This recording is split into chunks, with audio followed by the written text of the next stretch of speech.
నేను ఎప్పుడైతే స్నానం చేపించి వీడియో తీసుకుందాం అన్నప్పుడల్లా బిట్టునే ఉంటున్నాడు నా దగ్గర. నాకు ట్విన్స్ పుట్టిన తర్వాత చాలా మంది అడిగారండి, ఇద్దరిలో ఎవరు నీకు ఎక్కువ ఇష్టం అని చెప్పేసి. అలా ఎలా చెప్తాం చెప్పండి, ఇద్దరు రెండు కళ్ళు, సారీ ఇద్దరు ఒకే కళ్ళు, ఇంకొక కళ్ళు వచ్చేసి హితి.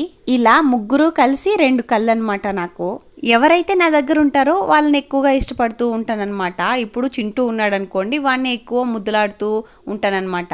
అలానే చింటూ వెళ్ళిపోయిన తర్వాత బిట్టు నా దగ్గరకు వస్తే వాడిని కూడా సేమ్, వాడిని కూడా అంతే ముద్దులాడుతూ ఉంటానన్నమాట.